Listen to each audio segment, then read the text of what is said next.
Hey, and welcome to the Crew Podcast. We are the hottest podcast rocking right now. We are currently looking for 6 amazing hosts to join our family for season 2 that will kick off February the 1st, 2024.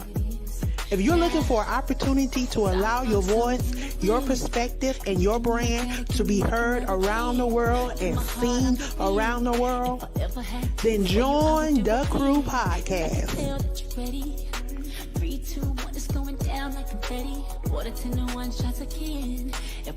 Aspiring Authors Magazine is a founding sponsor for Da Crew Podcast. Get featured inside the magazine and allow your voice to be heard around the world. Aspiring Authors Magazine is an international magazine founded in May of 2020 by Queen Angela. Get featured. Hey. 1, 2, 1, 2. Here we go. It's my time to rise. It's my time to shine. It's my time to live. It's my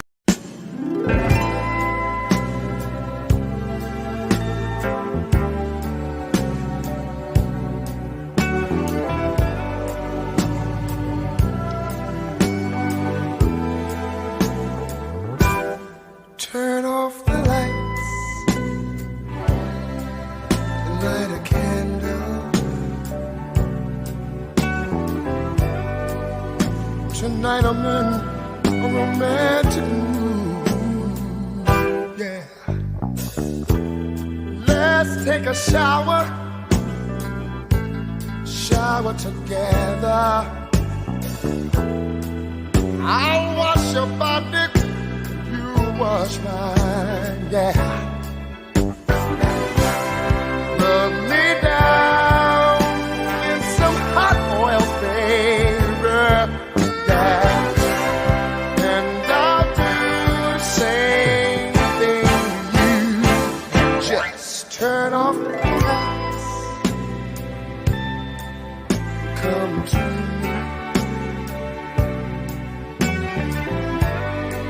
Girl, I want to give you a special.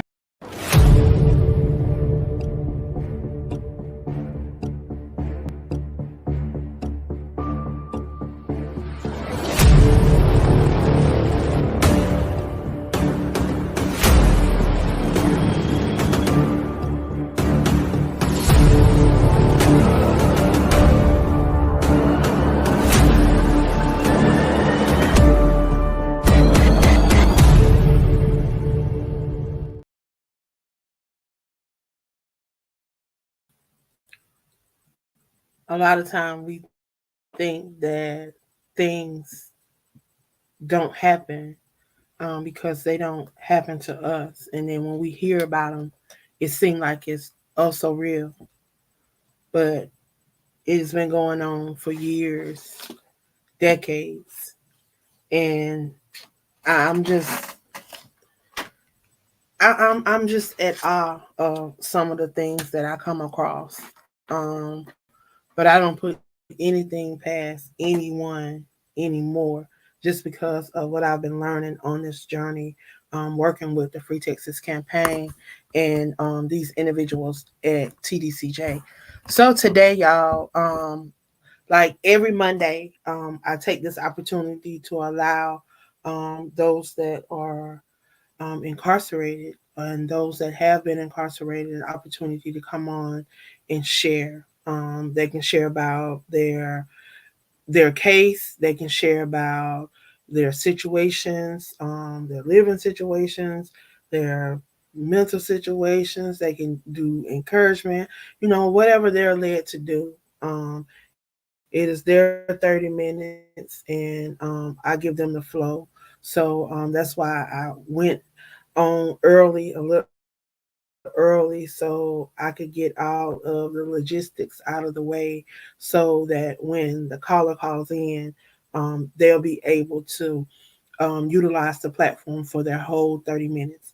Yeah, the whole gist of what I have been doing for the last year and a half is to bring awareness to a lot of the corruption in the state of Texas that have plagued the judicial system and have caused a lot of individuals to be wrongfully and overly incarcerated and have ruined lives. Of course, kids are affected by this, and then we wonder why our kids suffer from different illnesses, mental illnesses, and various things, um, trauma, and this trauma is passed down, and it is passed down from generation to generation. So I'm here doing the things that I do because I want change, and in order for change to come, I have to change, and I have to change those things around me. So change has to start with us individually first. And when we begin to change, then things around us will begin to change and to line up accordingly. You know, decades upon decades upon decades, we as brown people have been wrongfully incarcerated, overly incarcerated, and just abused in so many different ways and afflicted trauma upon us in so many different ways. But we can no longer blame people for what they've done to us in the past. You know, we're in a place now where we're able to move past all that and make use of our current situations and do the best that we can do. So I'm excited to be able to be working with these individuals because the state of Texas has truly written off these people. Um, and if you look at if y'all have been following me and have been following some of these cases and checking out some of these videos, these clips, you can kind of get an understanding and you'll see a pattern. You will see a pattern where there has been corruption. You'll see a pattern where there's been definitely falsification of documents and so many other things. And it is not like these people can sit and figure out, let's come up with a plan and come against the judicial system. No, because Texas is huge. Some of these inmates do not know each other. They're on different facilities all across Texas, and you can Google the facilities and see how far apart these individuals are. So that's why I'm trying to get people to understand. We're not conspiring. We're not coming together. We're not plotting. We're not coming up with no, none of that. These are people that are going through this and they're sharing their story. They're bringing light to situations that are happening within the state of Texas, within the judicial system, and within the TDCJ, the parole board, and many other entities that's connected to these entities here that I just named. And again, I tell people, if you trace the money, you'll find out exactly what is going on. Because in the midst of this, there's definitely some money being transferred. And you have people, you look at, and another thing, red flags. We got to start looking at these red flags with these politicians because they definitely show red flags. I think this is my caller calling in. Hello.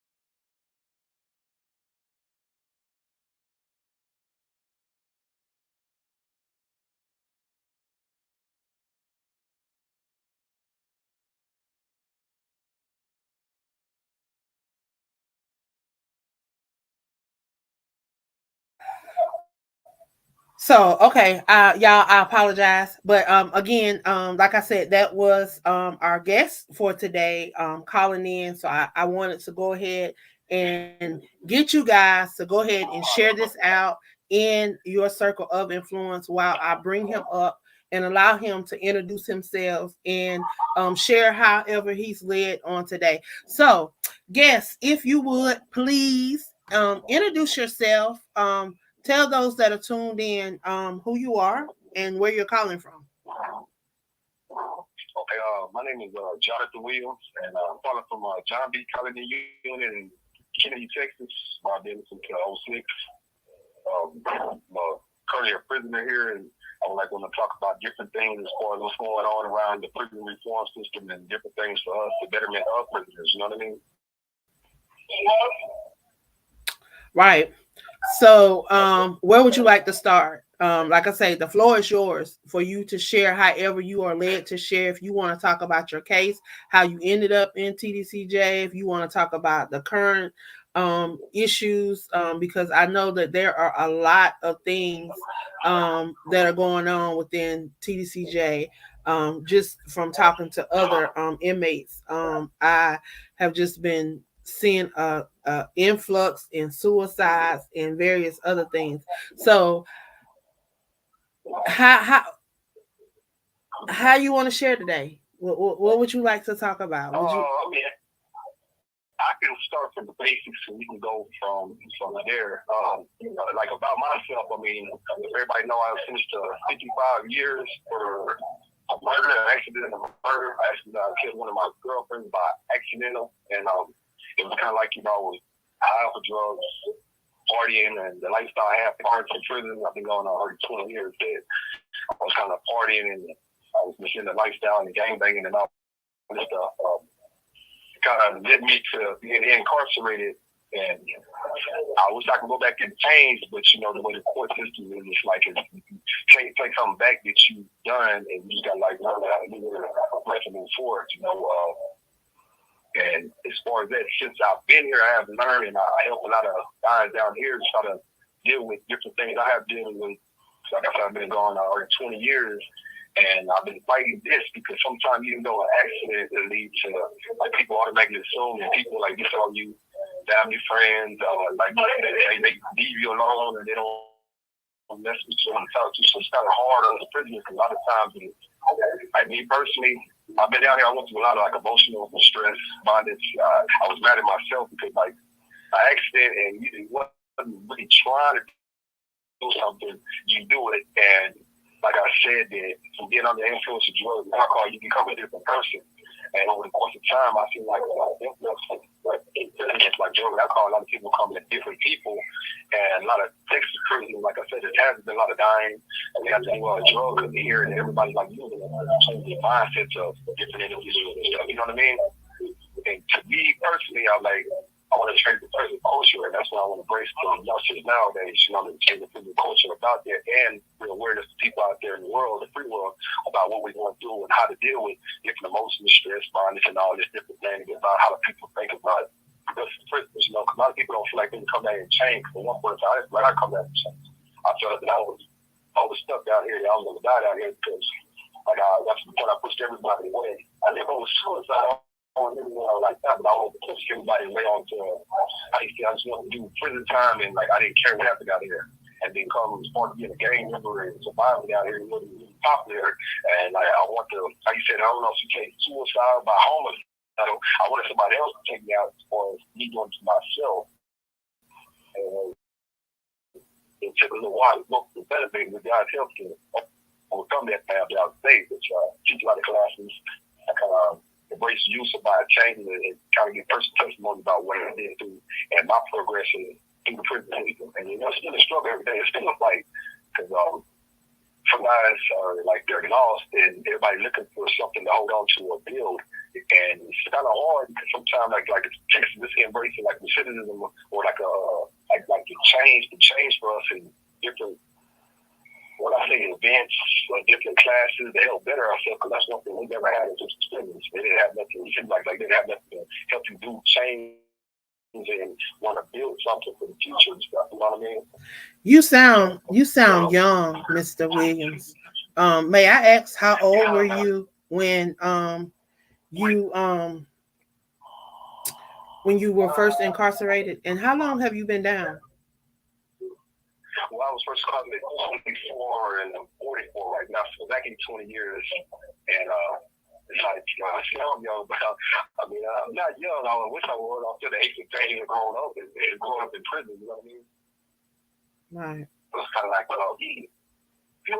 yeah, it's like a lot of youngsters nowadays, when I first come down, I see a lot of like youngsters lost, and I'm seeing the hope, like look in their eyes, and then there's like a newness, but when I first came, there was a lot more violence. It's kind of changed a little now, and it's like survival tactics. A lot of people now, they don't know how to deal with themselves or the emotions they deal with.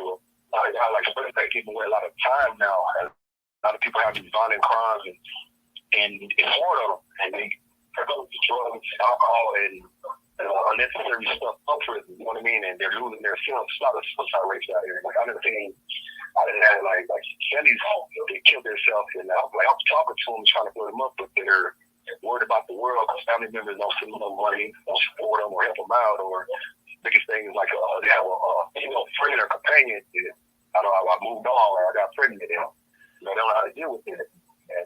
Right. It's a hard thing to deal with. And I get my testimony to some of these guys about like what I want to like I each other like, okay, when you didn't kill somebody that you love, and then how would you want to deal with this and live this yourself, right? And you ask yourself constantly over and over, how would you want to deal with it? And I went through some self-hatred moments where like, is it normal? Because even though I say it's accident, it's like I know it was accident. I didn't even do nothing. You know what I mean? As far as what like that, what I think, but society's way of painting a picture is like I intentionally didn't do what the case, but drugs and alcohol and everything. And I've been fighting the struggle since I've been here. You know what I mean? And it's like, is it hard with court system? Yes, it is hard. A lot of guys don't understand that. So I get that from Josh. Look at me.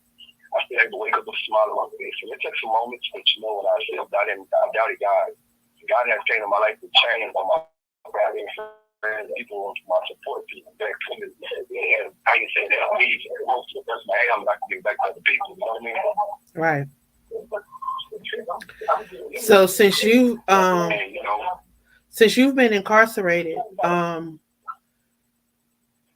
how has your environment been?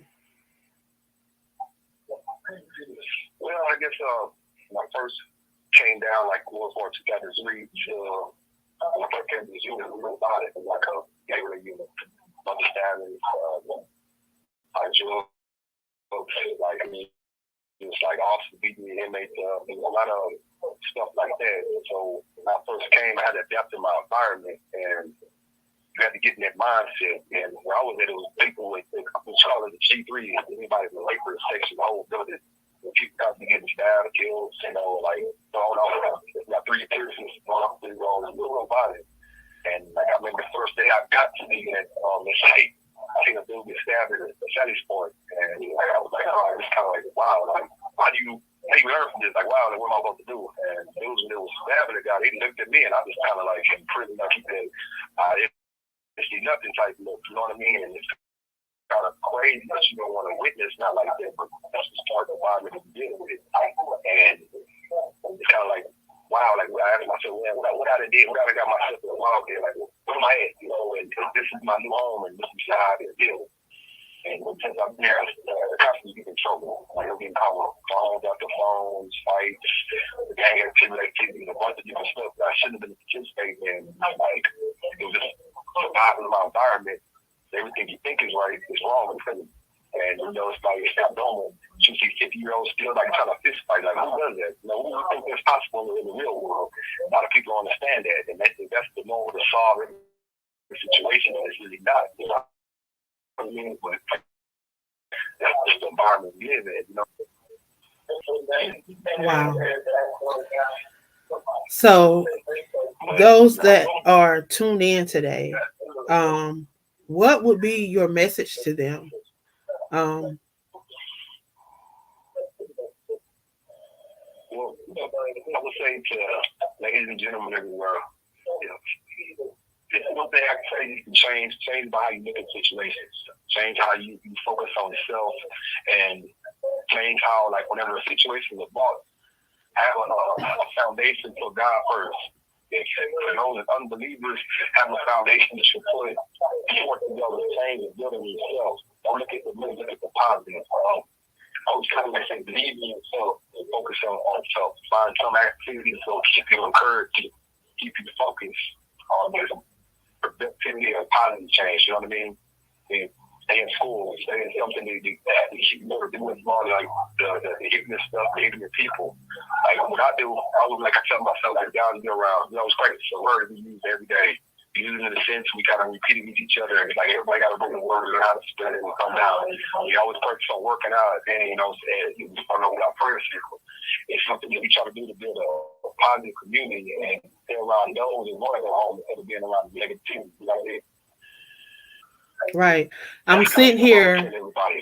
I'm sitting here listening to you, and I hear you at the beginning talk about how you were into drugs and into gang banging and doing all that, and now your whole it's like you did a 180, like something clicked in you, something changed in you, something made you want to, you know, do different, to see different, you know. And I tell people, in order to see change, we have to be that change, and something has to change.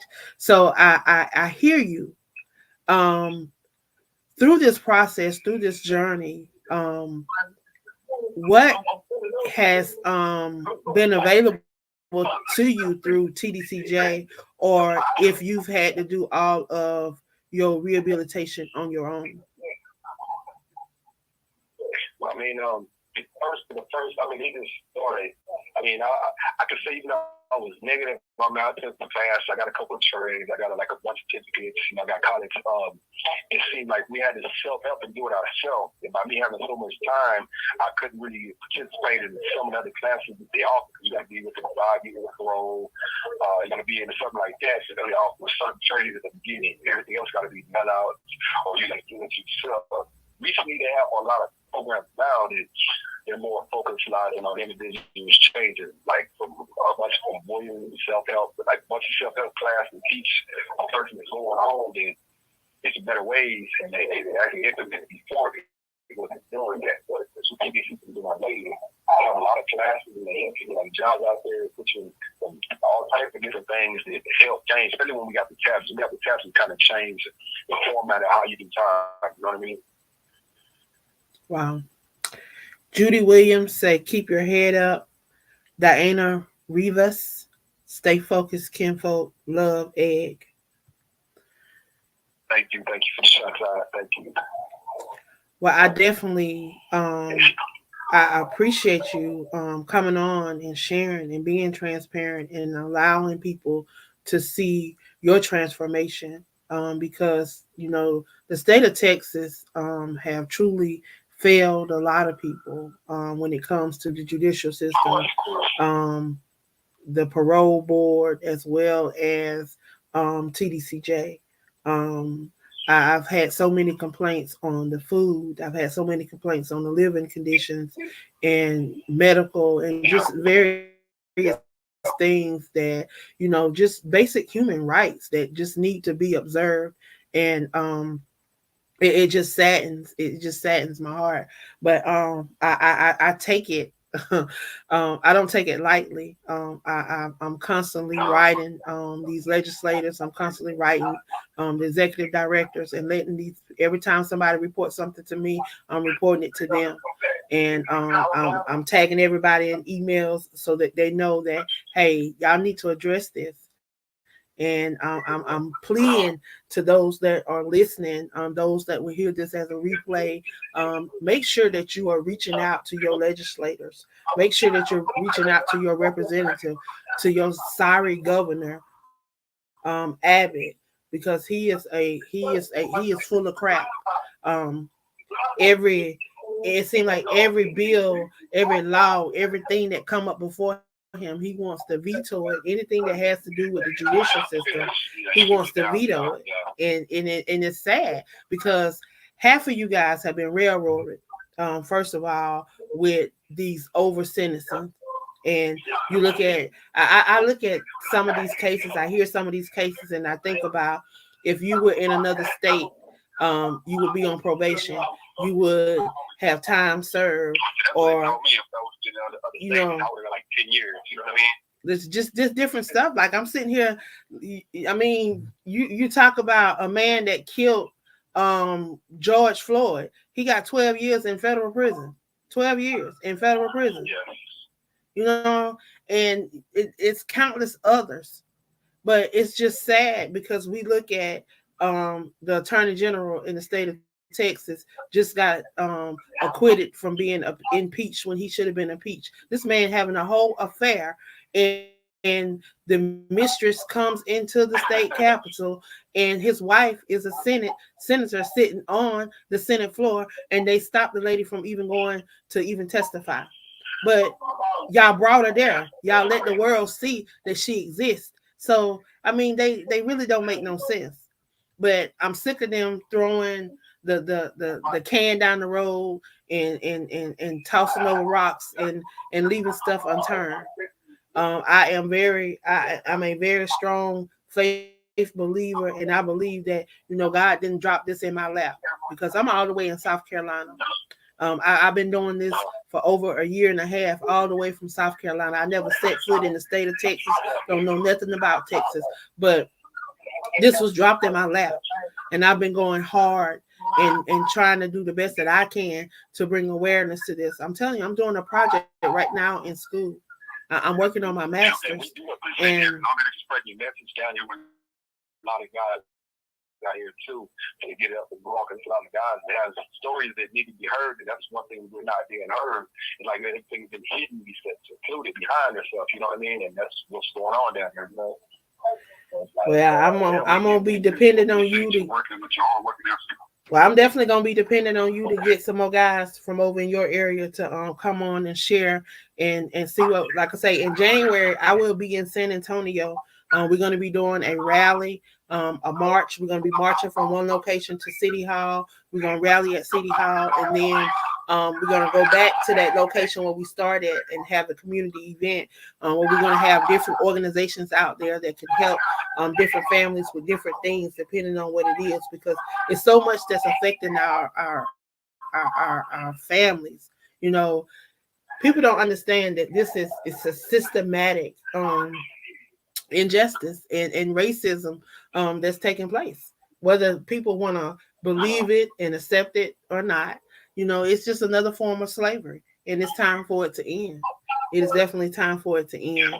And I'm just grateful for the platform and the opportunity, because whoever thought I would be doing this, definitely all the way from South Carolina all the way down in Texas and trying to make a difference. But I couldn't sit by and allow this to be dropped in my lap and people to be going through this and not do something. That was just like, I don't see how people do it. I'm appalled at a lot of the people in the state of Texas that are not doing anything, that they're just sitting and just allowing this happening. They're not going to the voting polls. They're not voting. They're not going down to the legislature. They're not knocking on these people's doors and holding these people accountable. You got to hold these people accountable, because if you keep letting them toss the can down the river, they're going to keep on doing it. And if they're not doing, you elect them in office, they're not doing what you need them to do, get them out of office. That's what they're doing in Chicago. They're not playing with these people no more. See, what has happened is, people don't understand. We're not the minority anymore. We are the majority. And until we realize that, and until we begin to move like we are that, we're going to continue to go do the same phase and the same circle, and they're going to keep trying to run the same game on us. They try to give us religion. They try to give us all this other different stuff to keep us sidetracked. Nah, we hip to all that now. So you can't hide a lot of stuff from us now. That's what we need to awareness and bring awareness and our message out to everybody and get our message out. People be heard, because that's one thing they expect from us, not our message. You know what I mean? And that's what a lot of people in Texas, that's what we need. We need to get our message out. And I mean, prison in general, I can't just say Texas in general. I mean, it's a lot of other prisons, but I'm just going by what's happening here. Is that It's everywhere. Excessive force. It's everywhere. Like it's everywhere. You know, I I'm connected to other people that do the same thing that I do, and a lot of these people are the reason why I got into this. Like, there's a young lady that's on a network that I'm on.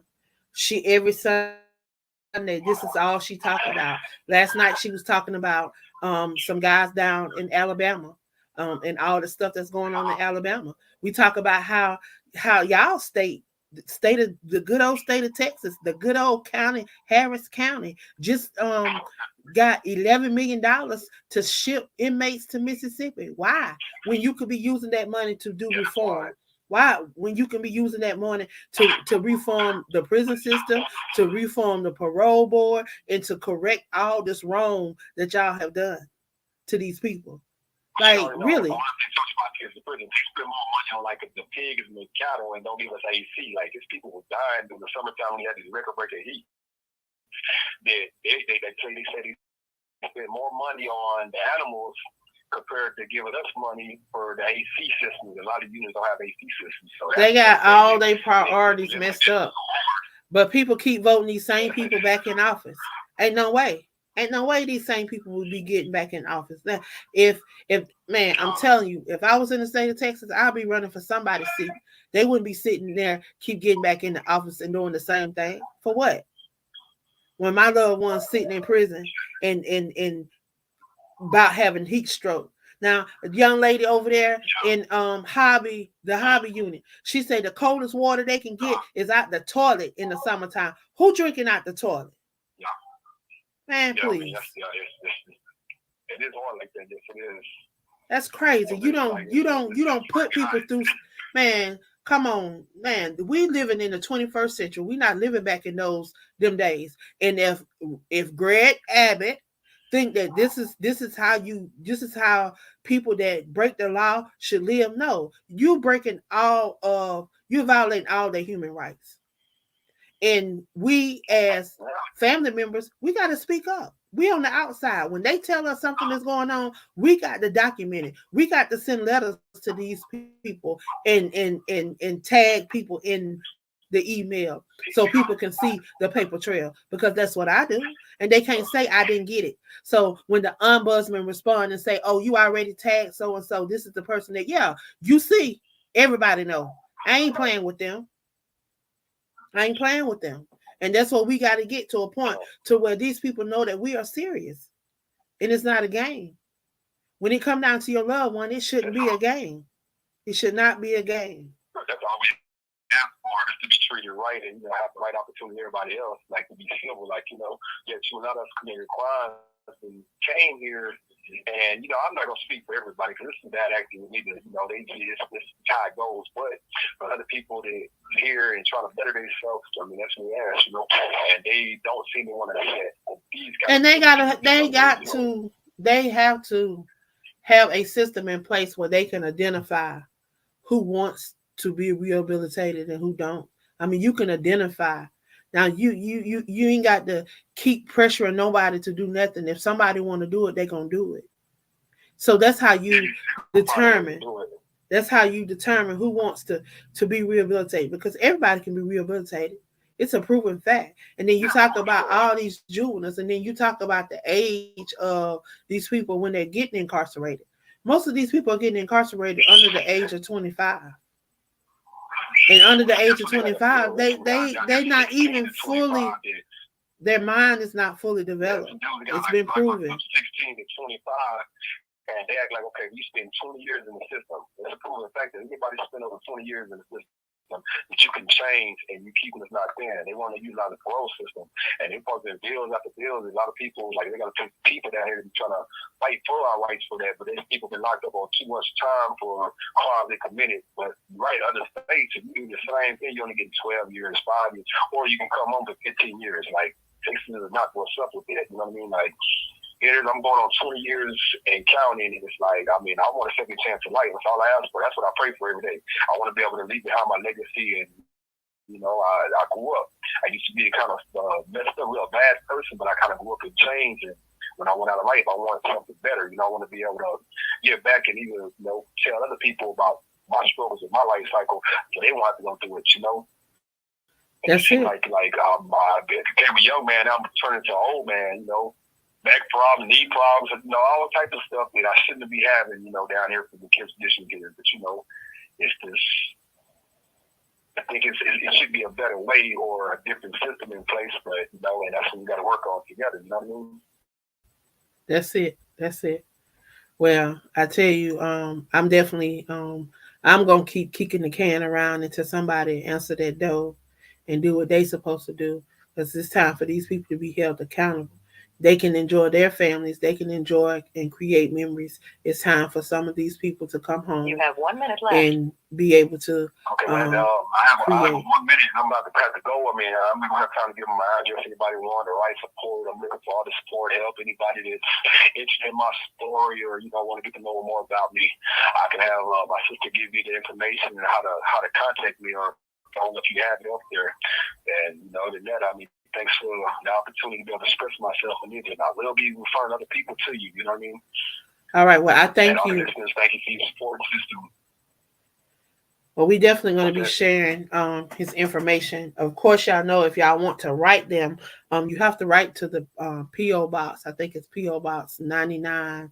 And I want to say it's in Austin, Texas. But I will definitely make sure I get that posted in the comment section so you guys can write him. I thought I had his TDCJ number. Thank you for using Securus. I don't have it, but I will get it and share that out. I like to share that out too for those that may want to write, may want to check out his case and see how you may help. I tell everybody you don't know what the next person's expertise is. Someone may be a someone may be a legal aid, they may be a lawyer, they may be a researcher, and they may be able to assist with his case. So you never know. So I always like to make sure that we're sharing this out in our circle and that we share all the information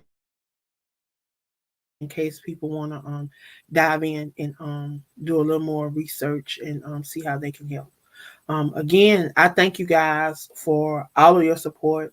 Make sure that you are following us over on YouTube. Everything Free Texas campaign. Of course, y'all know y'all can find me on the Crew Podcast. I am the visionary of the Crew Podcast. I'm also the visionary of Aspiring Authors Magazine, as well as AALAC, which is the African American Author Literacy Awareness Campaign. Y'all, my whole desire across all of my platforms is to be the change that I desire to see in this world. And in order to see change, y'all, we have to be the change. So change starts and finish with you. So with that being said, y'all have a great week. It's Monday. It's the first Monday of the last month of this year. Y'all can finish strong, and this can be the best finish to 2023. Everything that coulda, woulda, shoulda went wrong, we can't change it. It's done. It's over with. It's the past now. We're in the present, and we're looking forward to aligning to all that has been purposed for us according to Jeremiah 29 and 11. Y'all, I love you. I love you. I love you. I love you. I appreciate you guys. And y'all have a great rest of your day.